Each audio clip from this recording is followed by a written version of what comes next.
Hello and welcome to Westeros.org's bonus materials for episode 7, Mockingbird. Today we will be doing a bit of background material on trial by combat, and then we will do our highs and lows, and finally we will do our longer look at each of the major storylines of this episode. Trial by combat, the concept is fairly straightforward. It's, you believe that if a party is accused that in a trial by combat or by battle, they or a champion will defend them with their bodies in battle, and the gods basically decide who is the person who is the right, who is the wrong. Yeah. And of course, there's a comment from a character called Lynn Corbray in A Game of Thrones when Lysa is sort of looking for a champion for herself. And Corbray says, it's often the gods often seem to decide for the one who's the best swordsman. Funny that. Yeah, it's funny that. So there is a bit of this whole thing about having Gregor as her champion, as Cersei's champion in his cause, is quite a strong sort of suggestion that no, she's right, and he needs a champion who's capable of fighting. The mountain that rides... the mountain is sort of the most feared knight in the Seven Kingdoms, probably. Just because he's such a monster.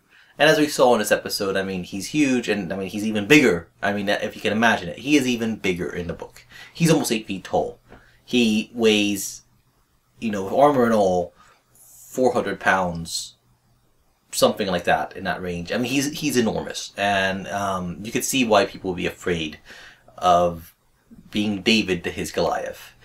Obviously in the Middle Ages you obviously had other kinds of trials. Yeah, you'd have people doing basically trials where by fire there were, people were sticking your hands into hot water, and whoever pulled their hands out first was obviously in the wrong because the gods weren't protecting them, or...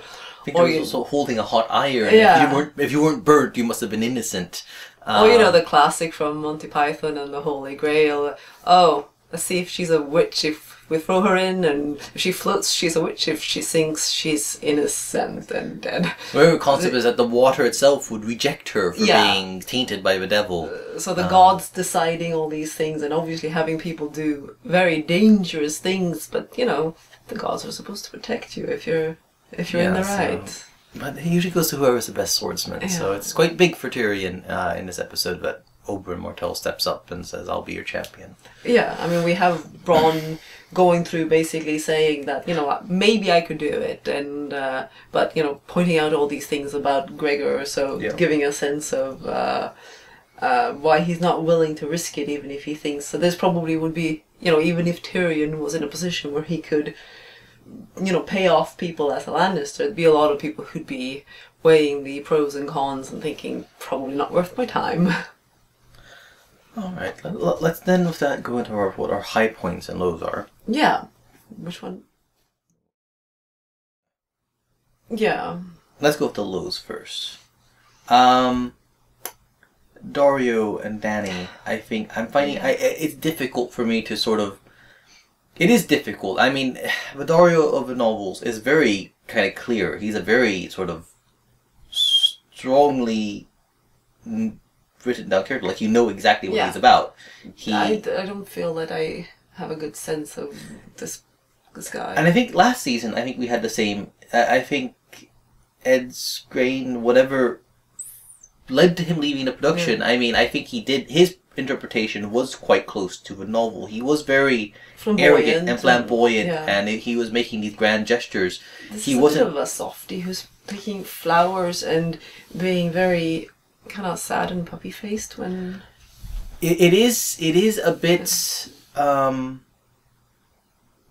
don't know, it's a bit softer. It is softer, and it is more romantic in some ways. He is somebody who is a bit sappier. I don't know, it doesn't get the same thing, and to me, like, some of it is to mitigate Dany, to make her seem, he's a more likable guy, but like I think, because in the books it starts very much out as purely sexual attraction. Yeah. It's an infatuation. She's younger. That's her first thing. And she's got this really flamboyant guy sort of courting her in a very very arrogant and flamboyant way. That he is not at all this very modern. It feels a little modern. Maybe it feels a little modern. He's right. I mean, the wildflowers. I mean, the flower thing is something from the book where he. But they change it. They change it, and it comes off as more of a romantic gesture as opposed to. Yeah. So I don't know. I think people say, "Oh, I like him better in the book character because I don't see what." But I mean, the point is, you're not really supposed to see that Danny. Oh yeah, actually, this is the perfect man for it. It's absolutely not. No, I think that's the problem. Actually, and it's a problem.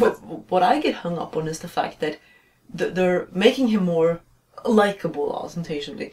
That this is supposed to be someone more that you're supposed to understand why Danny likes him, and that's the thing. In the books, you're supposed to see that she's a young girl who's infatuated with this handsome rogue and it's not supposed to. You're supposed to wonder about is this really a good idea for her? Yes, they have her saying, "Oh, I don't trust him," and all of this, but he kind of looks perfectly trustworthy. Well, looks can be deceiving, of course. So I think I find that his behavior is certainly not. I mean, right now he hasn't really done anything to make her think, but I can't trust him. But I can't trust his protestations of love for me and so on. And of course, you can always say, "Oh, it's an act." He's just being more subtle about things because it's all an act. And I also think that obviously I don't know what they're going with later on, but for me, I think this undermines some of the. If they are at all going with the direction of Dario and Danny of the books, this undermines future developments where you sort of end up getting to see a different side of him and realizing kind of, I guess there was more to the guy than I thought. It's difficult to say exactly. And that's because they've already given away their hand a little bit there, I think. Yeah, this is. I think it's fair to say that they've decided to sort of reinterpret the whole thing top to bottom. I don't know if it's effective for me because, again, I find it's fairly. It's not allowing characters to make bad choices. In a way, this is not a bad choice at all for Danny. Like, oh well, she's a strong woman. She wants to get laid. Why not? And what's the consequence? I don't know. I don't buy their interactions. That's the big problem. I don't buy it. Really, I don't know. It really surprised me in a not a good way when she, take off your clothes. Like, oh. Now to me, it's to some degree, it is a callback to the Second Son's episode in the third season. Yeah. Where he comes in and she steps sort of regally naked out of the bath. And it's like, she's the one with power at that moment. That was a really great touch. And it's funny because this episode has another scene where you have a nudity of a woman in the later season, Laundry, where to me that felt quite non-sexualized in a way. I mean, the sex was there in a sense that Celise is looking, but at the same time the camera doesn't linger very much on it as anything out of, like, she might as well be clothed. Yeah, it just felt kind of natural there, and I think probably as a testament to Chris Van Houten selling the idea there. So I think we had that in the last season where Danny steps out and it's her and her power. She's naked, but she's a powerful person in that room. And at the same time, there is that tension. And here, I think it's the same thing. She's asserting her power by telling him to get naked. She's the one watching. Yeah. But I don't have a problem necessarily with how she does it, but it's as we said before, I don't think they've sold a good character arc for her and consistent behavior. No, and I think partly I think I have to. Again, I'm not quite feeling Emilia Clarke's performance here, and I know that she's read the books intensely. She's really tried to absorb everything. She says Danny's like a part of her, and then in the end it comes down to interpretation. But I think the direction that she's going, it doesn't feel like she shifts back and forth between feelings or deliveries very smoothly. Like one moment it's this, and then suddenly it's that again, and it seems so indecisive in a way that I can't. That seems. Yes, that's why I felt it was a bad surprise here, because it wasn't moving in that direction in a natural way. So, other lows. Anything stand out for you? I have one other, which is more of a directorial choice for me, which is... Yes, we have the scene with Arya and the Hound when Roger and Biter shows up, and it's peculiar. It's really peculiar. It's... First, this guy jumps. I don't mind that so much, and I mean the stuff leading up to it. I mean, it does feel kind of surreal, the whole thing. I mean, I was thinking about it. Like, I really like the scene with the dying man. Yeah, no, that. And I think that's. But on the other hand, I thought about it more and more. Like, it's very writerly. It's kind of not real in itself. The fact that you would have this conversation with a dying man. I mean, I think you'd. I mean, in the book, it's based on something in the book, but it's shorter. It's much shorter, and the guy is much more pain, and it's clearer that it's sort of an ugly death, and he's not really feeling like philosophical conversation. Yeah, so it's very writerly, it's very unreal in that sense, and I'm fine with it, but it sets a stage for then what follows. Because to me, it goes much more surreal, and I think here, I mean, because what happens, I mean, if you look at mechanically, you know, Biter is killed off immediately, right? But then the Hound is screaming in pain and holding his neck. And his back is turned toward Dwarge. And Dwarge just kind of stands there dumbly, and like lowers his sword. Like, that's the one when you run in, and you run him through the back, and you kill him. Right? I mean, there's a little girl next to him. It's not like you got to worry about her, right? So, but he's immediately decided, oh shit, this is too dangerous. And like, why? What does he have to lose? Because if he starts running, I think they might run after him. And they have horses, and I don't think he does. So what does he have to lose? Is he going to talk his way out of it? Apparently. No, he doesn't even try and make an argument for why we let him go. It's like, talk them to death, maybe? Yeah, you know, they'll get bored and say, yeah, maybe if we have a conversation and get friendly and they don't want to kill me or something. It felt very unreal, and I think it should have been done with a lot less of that delay, in a sense, for realism's sake. Like, the Hound should have immediately seen him, and one hand's at his neck, but he's already drawn his sword, and is holding, you know, and then Dwarge has, damn. Missed my chance. And I'm screwed. Too much talking and just the whole thing about... And also there's a little inconsistency which bugs me. The fact that they bring up... The Hound asks Arya if he's on her list, and she says, he can't be, I don't know his name. Whereas when last we saw her repeating her list, she had the Red Woman. Well, first off, I don't know... Did she hear Melisandre's name, and she just prefers to call her the Red Woman, but she knows her name. Alternatively, you can say, I don't think she did. Let's suppose that's the case. Alternatively, it's enough for her to come up with a name for somebody. Yeah, but... But then she hadn't bothered coming up with a name for that guy. I'm pretty sure you could have come up with a distinctive name for Roge. That ugly dude or something. Thug I saved, prison condemned, convict I saved, maybe. I don't know. So it is a little odd. To me, what I really think was happened, and Alex Sakharov's been a brilliant director. I thought 6th episode, brilliant work. 7th episode, this episode, a lot of really fantastic work.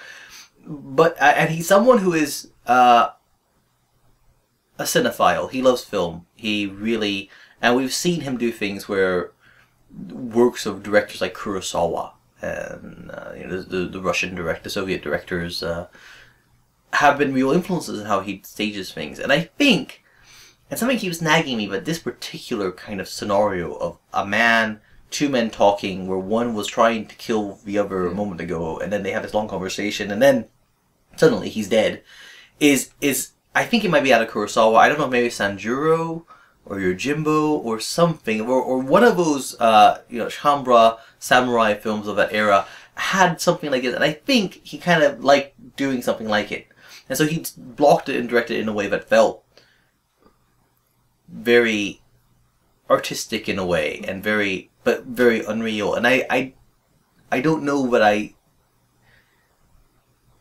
don't know if I quite bought it, but it was certainly interesting. It was interesting, and that's the thing. Like that and Danny are like really the worst issues we have with the episode, because this is. But I think one problem with it is also it gives Arya another one where she just goes and does one of those awkward little stabs to kill someone. I mean, we had that in her first kill in the first season, and now it's kind of. Speaking of a kill, I mean, in the book, the dying soldier, who it's actually Arya. The Hound tells her, you know, you do it, and you know that's where the heart is, and so on. Would have been nice for him to just have Arya do it there as well. Of course, here she's killed people. The timing is quite different, because obviously that's. I mean, since they change everything around, it's quite different. She's not killed people, and it's not really that much of an issue. But it just would have been a nice touch, because it is one of the themes around her death. And her interaction with it, how she sees it. That's part of the reason they used the second part here, to have her then go and kill Rorge instead. Yeah, she's surrounded by death, and she creates it, and she experiences it for others, and it is an interesting thematic aspect taken from novels. Yeah. I mean, child of death, isn't that what the ghost of High Heart calls her? I think so. Yeah, or maybe daughter of death. She's it's a major thing, and obviously we have Melisandre's little prophecy from the previous season was loosely inspired by what she sees her surrounded by death. So, but all in all, this is, I think, you would call this the best episode of the season? Yeah, it's actually even better than even better. And I mean, we thought 6 was better than the previous one. Yeah. I think what I would say is this one feels like there's no Yara thing. There's no big set piece that feels completely nonsensical, and you can see like the essential kernel of it, like the whole thing was to establish this, and that bit of the Greyjoys learning what's happened, that's fine, but they just did badly. Yeah. This one doesn't really have any of that. It is all kind of there's some characterization issues, and we said that the staging of that scene, but otherwise it's quite good. Yeah. So, I mean, for example, the first one that we absolutely adored, I mean, it gave me goosebumps. Oberyn and Tyrion. Yes. That was just stunning work from Pedro Pascal. Yeah. It was fantastic work, I think, of Peter Dinklage, who didn't have that much to say, but just so much was in his eyes. I think he does better there than Trial. I mean, the Trial scene is perfectly fine, and the way he acts, but it's, it's sort of more, the scenery chewing kind of big moment that is very easy for audiences to get behind. This sort of subtlety is much more difficult and much stronger, I think. So I mean, just everything, the way that he tells the story, and it's all this is drawn from the books as well, that they except for one detail, and we will complain about this one, because David and Dan, what are you doing with Dorne? Dorne is a society in the novels where primogeniture is gender blind. Primogeniture means the eldest child inherits. In the rest of Westeros, it is the eldest son, and, and his sons go, if he has sons, they are also in line ahead of, his sisters on the women are at the bottom of a chain. Yeah. And Dorne is gender blind. First child, regardless of gender, is the heir. So when we had the first episode where they're introduced, and we discovered, it's Lord Blackmont who talks to Tyrion, and it represents the Dornish women. Whereas in the books, it's Lady Blackmont who is part of the group. And there's no women at all. No women right? At all. Whereas there was a number of women. I mean, I think Lady Blackmont, I think her daughter, various women were part of it. And I was like, it shows equal, right? Here we have him saying, oh, well, my father took Ellie and I to Casterly Rock. No. In the books, it's his mother. She was the Princess of Dorne. She was the ruling Princess of Dorne. It's his mother and her consort. Yes. Most likely his father isn't even alive at that time. Yeah, she has remarried, or perhaps it's a parent. No, probably actually marriage rather than I would say, but why? Yeah, it's so simple. Like, why not just say, my mother? And it sort of screws with the whole reason and everything, because part of the reason that she goes there is the fact that Oberyn and Elia's mother was a friend of Joanna Lannister, Tywin's wife. So obviously she was actually going there, I guess, to see her, and then learned on the way that she has died in childbirth, probably. Yeah. It's such a strange such a stupid change. There's absolutely no reason for it, and maybe they just forgot it, and then they're just damn sloppy. Yeah, I don't know. Yeah. I just find it so strange, and it's a little disappointing because it's a bit of the world building, and it's so easy. Like they had to mention who took them there. Yeah, they could have just said mother and just left it at that. And it's just bad.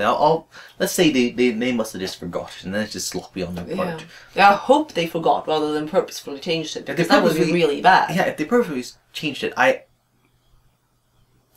wouldn't be able to conceive why they would do it, because I mean, because then I'm really concerned what they're doing with Dorne in general. If they purposefully changed it. What they're doing with one of the storylines in Dorne from the novels. Yeah, because then it doesn't really make as much sense. But anyways, besides that, everything else is just perfection, I think. What do you think, actually, about the fact that obviously they changed things around the order? I mean, this scene, most of the dialogue is straight from the books. Yeah. But they did change the order of it because... Yeah, okay. The order, of course, is, I mean, as I noted in my, the breakdown that we did at Book to Screen for the previous episode, the trial takes 3 days in the books. And at the end of a second day is when Oberyn goes and tells him, tells him the story and all this, and says, I'll champion you. Yeah.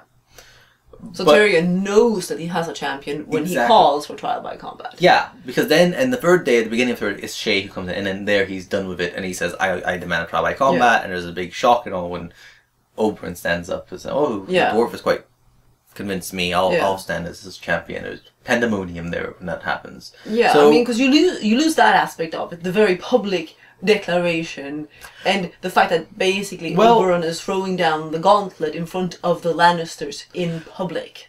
Yeah. I think it would have been a really dramatic moment if one of the judges stood up and said, I'll be the champion. Yeah. Imagine if, the Supreme Court of one of our justices kind of stood up and said, you guys are wrong, I'm the minority opinion, I'm going to fight it out. So, I mean, I think that they really wanted to make it even more emotional for Tyrion by switching things around and have it be a spur-of-the-moment decision. Obviously, they also wanted to do the Jaime thing, which couldn't have been done if he already had pre-knowledge of a champion and so on. For the most part, I'm fine with it, but I'm a little sad that we miss out on, because the order. Yeah, no, I think that I don't know that they're necessarily right that this will be so much better. I don't think it's so much better. I think I think it would have been a huge sort of. It would have been a nice shock scene in the trial, a sudden turn. Now you get a cliffhanger from one episode to the next instead of. But on the other hand, it is more an emotional thing for Tyrion now. Yeah. And Dinklage really sells his sort of relief that suddenly he's allowed to fight out. He has someone who is one of the best knights in the Seven Kingdoms fighting for him. Just fighting Gregor's ankles on his own. So this just really fantastic, and I loved. I mean, I got goosebumps at the bit, which is a little, But what about? What I want? Yes. When he finishes the story, and then he turns it to what he wants, and the delivery is just so perfect. Nope, and I just goosebumps thinking now. Pascal is. I mean, I think that should be an Emmy reel for him. That needs to be the Emmy reel for him. I don't know if they'll put both of them up. That's the thing. Right, isn't there room for a guest actor? Well, that's the thing. They put all the actors as supporting cast. Yeah, that's the thing. They put everyone. And he would be supporting cast rather than a guest actor here. So yeah, it's a tough one. It's a tough one in that sense because. I mean, Dinklage has already had his chance. He already got one. He already got one, so... I think he could get nominated again, but I mean, I think they really have to be willing to say, this is one of our leads, right? Yeah. And right now, up to now, they've just insisted on putting everyone as supporting. Yeah. So we'll see what becomes of that. It doesn't really matter because it doesn't change the fact that it's phenomenal performance.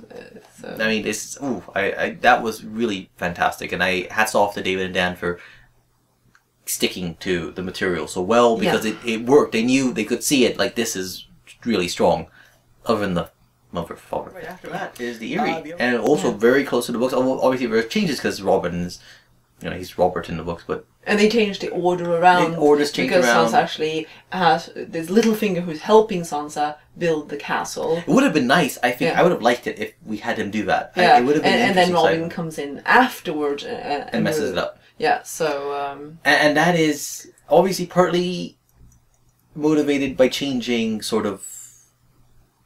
Robin's older, the actor's older, so the dynamic's a bit different. Yeah. But I would have liked... Actually, that's the one I'm not certain about. Peter helping her would have been an interesting facet, and a little odd, and sort of... And even, he quite gets into it, and you can see what's so appealing in some ways. Yeah. I mean, I'm still let down by Gillen's delivery of his lines, especially when he was coming down the steps and he has some line there which was where he tells her no, we shouldn't have, his mother should have done so. Yeah. It's just so burdened, it's so affected. I can't I can't imagine anyone ever in reality Talking would like, talk that no. way, like without it being an affectation, deliberately. I mean, maybe he has the idea that everything he says is an affectation, because he does drop a little bit when he's talking. Slightly, there was a slight. Yes, it's true. It's true. He does drop a little bit. Maybe his idea is that he's constantly putting on this act. But what is the act supposed to do? I don't know. Is it make everyone just laugh and not take him seriously? Yeah. I mean, I do have to say that I was very glad that did in fact go with Littlefinger kissing Sansa, because I had... You were concerned they weren't going to do that? I was concerned, given the ages and everything. I mean, I could see that. I love the fact that Sophie, I guess with her boots or whatever she's wearing, is a little taller than... Well, he's not a tall guy. He's like 5'9" or 5'10", average height, but she's she, grown quite tall. She's growing and growing. And obviously she probably had heels and such, and they may have purposely decided to emphasize it a little bit more. I don't know, but it was really cool. And then Kate Dickie's sort of farewell performance. There as again a silly little change by them. Again. Well, let's get to that because that's towards the end of the scene. Yeah. But I mean, just her paranoia and her fear and her irritation. Obviously, in the book, a lot of the information about like all the stuff about killing John Arryn is actually from there. She starts accusing him and saying, "I did all these things for you. How could you?" Yeah, she repeats it a little bit here and calls back to it, but she doesn't actually reveal the information. In which is interesting because obviously in the book that means that Sansa actually she may not fully grasp what she heard in the moment because all scary and emotional and tangled, but she knows basically she has the pieces. She knows what. But she doesn't actually have. But she doesn't have. Yeah, we're on the show. She doesn't. No, she says, "I killed for you and I lied for you," but doesn't precisely know what it was. Exactly. So I think. But I mean, which in fact, I mean, she doesn't get to hear about. Does Lysa in the books mention the whole thing about the letter to Cat as well? She mentioned that. She didn't actually mention that one, I don't think, when Sansa's there. No, because that would have always been a big problem for Sansa. I don't think Sansa would ever really know what that meant, though, because in that particular case, because she wouldn't have been informed of a letter, she wouldn't know anything about it. So I think that would just be a weird thing. But I killed John Arryn, I put the tears in his... that's what she says, I put the tears, just like he told me to. Like, that's a bit nonsensical if you don't know what tears of bliss are, but... One supposes Sansa has the potential of learning about it, and then she puts pieces together. Just kind of like how Catelyn in the third book put together pieces about what Tansy was. True. When her father was dying and was calling out Tansy, and she thought maybe it was a lover, and she realizes they forced Lysa to have an abortion when she was pregnant with Littlefinger's child when they were in Riverrun. But it is a strong scene. I mean, it is really well performed. Yeah. It really brings, and it leads you to the question, like, how is he getting out of it? Yes. What are we going to do? Because in the novels, he's got the opportunity to blame this on the singer Marillion, who is already dead. Well, he had his tongue cut out in the first season of the show. He's not around singing anyway. Yeah. And he has, in the books, been hitting on Sansa quite... You kind of missed that bit. Yes, heavily. He almost comes close to sort of maybe even just forcing himself on her. Yes. And then we have Littlefinger having a man of his sort of stopping him. Yeah. So he's actually present, and he's able to... Then Littlefinger can turn this around and say, the singer has killed my wife. Yeah, guard sees him and saying, kill my wife. And he blames it all on him and tortures him and forces him to... So there's no singer to blame right now, so I'm going to guess... I'm going to guess they're going to put it down to, like, suicide or something. Yeah. That's the only thing I can think of. Really suspicious. We just got married and she jumped out the moon door. Yeah. That's all I can think of. It'll be interesting to see how they follow up on it. But it's just really nicely done, both in the scene in the garden with all the snow. It's also really beautiful. It does. And there's a Winterfell theme and everything. Yeah, and then the follow-up with Kate Dickie and Lysa's end. And if only they hadn't finished with only your sister instead of only Cat. Yeah. I mean, they did mention Cat as short for Catelyn just the other episode.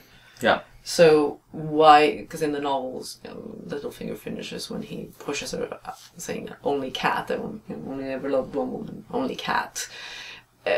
Makes it more personal. Yeah, no, that's true. That is, it does make it more personal. It does make it's more personal for him and more personal for Lysa, and it makes it almost like like he's twisting a knife before he shoves her out. Your sister, it is still kind of obviously, but Cat, it's just more intimate. It's a more intimate name. It's a pet name that you'd have for somebody, and it's so that I do miss. But yeah, really strong, and I think before we go on to our story by story and we step off and move on to that, let's actually just kind of, how would we rate this? On the point scale, I'm vacillating between a 9 and 10, actually. The last episode, I decided I was going to go 9. I thought about it more, and I decided to go for an 8. I think I'm going to revise that and put it to a 9. Okay. I'm not sure. Because I think the follow-through with Tyrion in this episode shows like they really nailed it. Like, they continue nailing it. So I think I might... I don't know. But this episode, it's for sure a 9. And then maybe a 10, even despite the Dario and the... Probably a 9 for me. I went 8 for the last one. I'll probably go 9 for this one. And the other scale, awesome. Without a doubt, awesome. Best episode of the season, which is like after 6 and 7, really welcome after the 4 and 5 sagging and being a bit of a problem. This is really charting a strong course, I think, hopefully. I hope they don't fritter it away, because it could be, it could well be the strongest fight back set of episodes, the strongest wrap up that they've had since the first season. The first season had a lot of episodes one after another, really, the pointy end and Baelor and so on. But yeah, so really strong. So now we're going to move into the story by story. For those of you who don't want that longer stuff, you can step off now. So to go on, we have Jorah and Dany, which is obviously there's first that awkward moment with Dario telling him, but it's interesting. I think it's kind of odd there again. That shows the change in Dario, that he's at first a little awkward about it. I don't think book Dario would be awkward about that. No, it's like I shagged her, all right. Maybe does he sort of talk about such things? Well, when he has to, when he walks into the guy walking out of her room, basically. So, but it's there's some interesting things here because first, obviously, I do have to say the gown is very pretty that she has. It's kind of sexy and it's kind of pretty. It's a nice gown. So good work there, Joe Clapton. It's not based on anything from her novels, of course. But it's in fact by this point in time, I mean, Dany starts wearing the Tokars that the Myronese use. She's trying to adopt some of her dress and she's so on. very much trying to do a bit of an Alexander the Great, isn't she? Adopting the customs of the way he starts with Persian dress when he's conquering the Persian Empire, and she's trying to blend in and a little bit. So that hasn't happened yet. Although I suppose you could see was sort of the strappiness of it is sort of reflective of the little straps that they have. Yes, but doesn't it also have basically blue straps, which sort of, I mean, they have got the blue and the yellow and... Yes, they do have, I said, yes, the straps are kind of, but it's showing a lot more skin. It's a lot sexier of an outfit. So again, Emilia Clarke, I mean, her kind of sharpness, I just wish there was more of a flow between her emotions and how she responds, and I don't know, it just doesn't quite work for me. But Jorah, I think Ian Glennon does a great job advising, as in playing the role of the sort of advisor and dealing a little bit with the fact that she's hooking up with Dario, but mostly then turning it into a subject of, Dario has slept with her, now has convinced her, let him go and slaughter all the masters and so on. And Jorah argues against it, and it's really interesting to see using his own situation. To pivot. Now it makes it almost sound like if Ned Stark had got in his way, or if Ned Stark had done to me what you plan to do to the Masters, I wouldn't be here. And obviously Jorah actually escaped. He's in exile because he ran away, which is obviously a big. Because Ned was going to chop his head off. Yeah, Ned was going to execute him. We know that Ned Stark doesn't hesitate to do what's... he could have taken the black, I suppose. He could have taken, yes, that's true. So. It's always a surprise he never gave Jorah that moment. Jor, the old bear. Yeah. He never tells Samwell to tell his son to take the black and kind of write. That's true. Because that would have been an option. But in any case, I think the key for me is the fact that he convinces her to back off from this extremely violent action. Because certainly when we saw trailers of her delivering the line of they can live in their old world or they can die in my new one, it sounded really evil. Really evil, but now, okay, fine, they're going to be getting an ultimatum, basically. Yeah. That she's not going to tolerate something. That they do another uprising as soon as her enforcers leave, and... So that's interesting, and I think, and now we use his door here, which I thought was a nice touch. Basically calling back to him, that he seemed like a sort of nobleman of influence who would work well as an ambassador to kind of talk to them, and obviously we don't know at all where they're going with this. Well, no, we don't really know, because obviously in the novels, the Yunkai of the novels immediately starts rearming and preparing to fight her again. She doesn't try to send anyone over because it would be pointless. Yeah, she doesn't take this extreme hard line. No. Here, yet she doesn't have the idea of I'm going to wipe out slavery everywhere per se. She hates it and she's upset by the situation. But I mean, in the novel, we have Cleon the Butcher, King Cleon, or His Imperial Majesty here, sending an emissary, and he's been taking new slaves and making new Unsullied. And she's not declaring war, we're kind of vaguely discussing allying, and she, of course, is disgusted and doesn't want to. She basically gives up on Yunkai and Astapor. Yeah. And feels that, well, I have to try and do something for Marine at least. It didn't work out with Yunkai and Astapor, and she sees them as a lost cause, at least at the moment. She'll stay in Marine and she'll try and do something for Marine. Yeah, because that's the problem. I mean, in Astapor, she left the council and they got wiped out. And Yunkai, she let the masters free the slaves and then figured, okay, that's it, and left. And then immediately, as soon as she's gone, they start up again and they start deciding to have the revenge against her. So each city is a different attempt to solve the problem. And each city fails, and she comes to the third one. She says, "I'll stay." So bit of a Goldilocks thing. Yeah, a bit of a Goldilocks. Finding was just right, but so it is a change that she's now trying to struggle. And I don't know where we're going with that, but that's it. In fact, sending these characters off, and they must be doing something with it, but it's not from the books. So we don't really know where it is. But I do like at the end as well, where she tells Jorah to tell Dario before he goes, I've changed my mind. And then she stops and then says, tell him you changed my mind. And I think that was really interesting in some ways. And that was a good one. I think that's one that captures Daenerys who's struggling with where she is and how to rule. And is who has these sort of, she has a temperament that leads her to do extremely sort of rash decisions, tend to be violent. I mean, she's a dragon. But, and at the same time, she will struggle with it. She wants to not be that person. Yeah. So I like this. I thought this was a good way of capturing her sort of indecision and her recognition that she sort of has to keep Dario at a distance by letting him know, look, you may have slept with me, you may have initially convinced me to do this, but Jorah told me it wasn't right, and he changed my mind. So don't think that you're going to be able to tell me all the time. Obviously playing them off a little bit more against each other in a sense. That scene then leads into Arya and the Hound.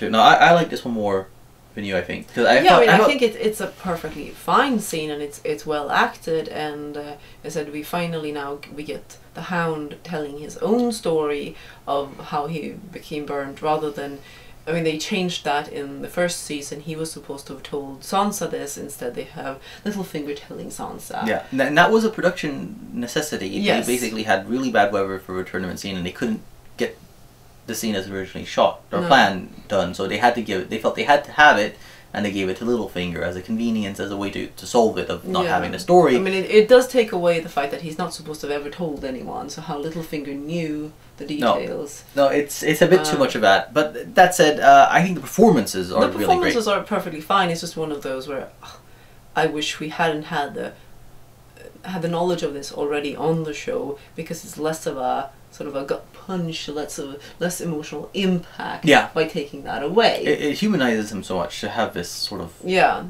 story, and saying, I mean, the thing of it was, it isn't, but what lingers with him is not, what it did to him. It's that his own brother did it. Yeah. And his father just covered it up. I do wish, I mean, I recall we saw the audition reel on the DVD, Blu-ray. Yeah. Hidden as one of the Easter eggs. And he delivers the scene from the books. And, I mean, there it's a much more... He's drunk and it's... Angrier. It's angrier. There's a bit where he roars. And particularly the line that always sticks in my head is where he says, you know, my father gave me ointment. Ointment, you know, for having half his face burned off by his brother. And I mean, the whole story is, I mean, it took like 6 men to drag Gregor off of him. And it all because he took a toy. Yeah. He wanted to play with it. Gregor has issues. Gregor has serious issues. So it's a beautiful, it's a really great scene in terms of the performance. Mean, it's more toned down, obviously. That's it. That's exactly it. It's sort of more of a, this is the sad, tired hound. He is getting to that stage of being wary. He's very worn down by his experiences, and it's made him more open. And of course, then that leads for Arya, because now we have Podrick and Brienne, and this is quite a change. This is quite a change when we have them meeting Hot Pie, and great to see Hot Pie again. But it means that they learn about Arya, and they learn about the Hound, and they learn, and they decide. And in the books, there is no one who knows that Arya is alive. Yeah. Really. No one of note, anyway, who knows that Arya is alive. Everyone thinks she's dead. She hasn't been, for as far as most of Westeros is concerned, she hasn't been seen in... Years, essentially. Yeah.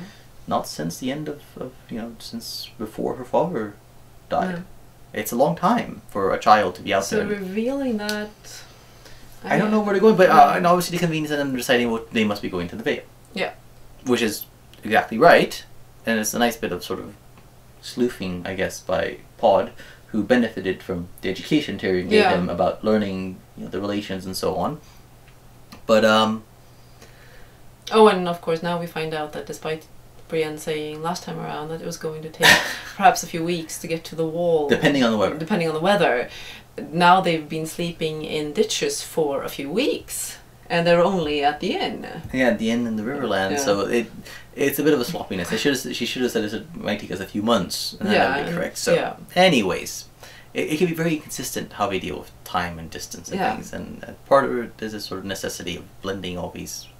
But they don't have to have characters say things that are blatantly incorrect and then contradicted in the next episode. Yeah, this is true. That is absolutely true. So, I liked the bit with Hot Pie. I liked him.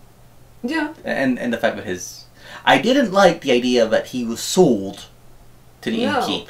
In this keeping, I mean, okay, she asked for the brief version, so basically saying, well, sold as an AK ransom, but... Gave. Yeah. Gave me. Yeah. Well, I guess they got something for food or something, basically, or some sort of She already works with them, and the exchange is the fact that sold he's off their hands. Yeah. And she gets someone who can bake. Yeah. Nice and simple there. Yeah, so they left me with the innkeep. Yeah. Would have been... Sold is wow, they're running around selling people into slavery. Like, yeah, that's great. Yeah. And it's not really, I mean, it's bad enough Gendry, but to then say that Hot Pie has been sold is... But nice to see that bread is better. Yeah. It looked much more like a wolf this time around. He's definitely been practicing that. Yeah. But yeah, it's a nice interactions between Brienne and Podrick as well in the inn, and sort of and the bit where she says, you know, because he was saying we shouldn't be talking so loudly about it. He's kind of suspicious. He's learned a lot from Tyrion. Yeah, he's suspicious about it, and Brienne's sort of openness about it. It's a bit naive still. It's a little naive still. Yeah. It's actually a nice touch on her part. Because she should be. And it's funny to have Podrick be the one to kind of tell her, you know, you're being naive. And then obviously it turns out, well, in this case, it was the right thing to do, because here comes this increasingly naive boy. He says, you look like a proper lady. You look like someone I can trust. Don't know no Sansa Stark, I know. Her sister. And so it kind of spills all the beans when, you know, he knows Ari was trying to hide her identity. Like, for all she knows, this proper lady's planning to kill her. Yeah, but he's good at baking. He's not the sharpest knife in the drawer, probably. And that's basically after that's Oberyn and Tyrion and the Eyrie, and we've discussed those in detail. Yeah, so I think nothing more to add on those that you thought of. I just think I just goosebumps thinking about the Oberyn scene. I mean, it's really well shot as well again. Alex Sakharov again. You know, the surreality of the Roar Spider thing. But there's the... I'm gonna I'll give him the benefit of the doubt. Suppose that he was just decided, I want to do a homage to something, and I just wish I knew what it was. Yeah. It kills me. I've been looking around trying to dig out what I'm thinking of. I'm thinking it may be something in Sanjuro, but I'm not sure. Yeah. I could be wrong. It could be one of the Russian directors. It could have been one of the Soviet films. It could be Bergman. Yes, you watch all sorts of weird things. It could be something like Ingmar Bergman for that matter. I don't know. You watch all sorts of weird things. But boy, I love the fact that he's someone who is very open about his influences, and he works in homages. True, but it didn't feel like it belonged in Westeros. It felt a little out of place, so yeah. I'll give you that. But I'll give the benefit of the doubt that he was just wanted to do a homage, and he said, "Fuck it, I'll do a homage." Awesome episode, best of the season. I don't know how people will treat it. I mean, it is talky. There's a lot of 2-and-2 discussions. Basically, I like those episodes the best myself. It's absolutely the case that we except when I had to translate them because there was a lot of talking. But there was a lot of talking in this one. Yeah, for you. Okay, there was a lot of talking. But I like as an episode. I like those episodes the best. I like the ones that really get into the character. I'm not huge on the action bits myself. I'm reviewing it, and just about every single scene here is two people talking. Yeah.